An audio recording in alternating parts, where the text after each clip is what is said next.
Film Surat Cinta untuk Kartini ini adalah sebuah film dengan genre fiksi berlatar belakang sejarah.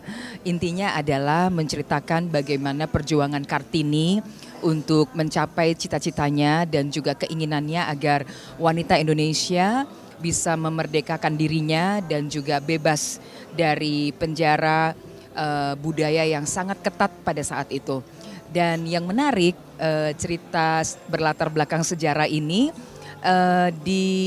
dikemas dengan apik dengan adanya tokoh fiksi. Tokoh fiksi ini diperankan oleh Chico Jericho sebagai tukang pos yang bernama Sarwadi. Nah, Sarwadi ini jatuh cinta sebetulnya kepada Raden Ajeng Kartini yang pada saat itu tentu merupakan suatu hal yang tidak mungkin karena mereka hidup di dalam kasta yang berbeda atau berasal dari kasta yang berbeda.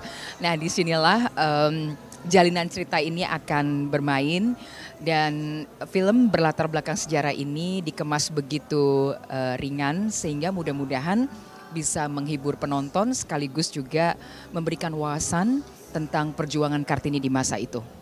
Pengalaman yang menarik di saat syuting adalah kita melakukan syuting ini di beberapa kota yaitu di Jakarta, Jogja, Solo dan kalau tidak salah ada scene yang diambil di Bogor kalau tidak salah. Nah, menarik karena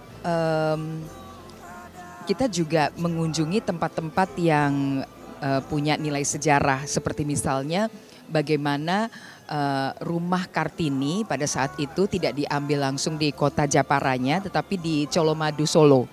Dan yang menarik lainnya adalah bagaimana kita bisa melihat kehidupan ataupun adat istiadat di masa itu. Kalau ditanya tantangannya adalah karena sebagai ngasirah dan ibu kandung dari Raden Ajeng Kartini yang berasal dari kasta yang berbeda, karena di situ bisa dikatakanlah seperti selir ya, sehingga tidak bisa seringkali bertemu dengan anaknya karena tinggalnya itu adalah di kamar belakang dan biasanya kalau anaknya kangen atau rindu berkunjung ke tempat ibunya sehingga di dalam hal ini ibu harus mampu menahan semua perasaannya dan tidak bisa mengekspresikan kasih sayangnya kepada anak kandungnya sendiri.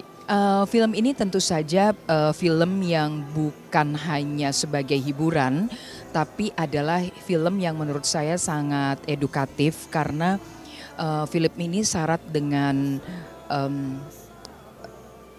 dengan cita-cita Kartini, di mana digambarkan dengan jelas bagaimana harapan Kartini untuk kehidupan wanita Indonesia di masa depan. Nah, di sini kita akan melihat bagaimana kebesaran sosok pahlawan yang saya kagumi, Raden Ajeng Kartini.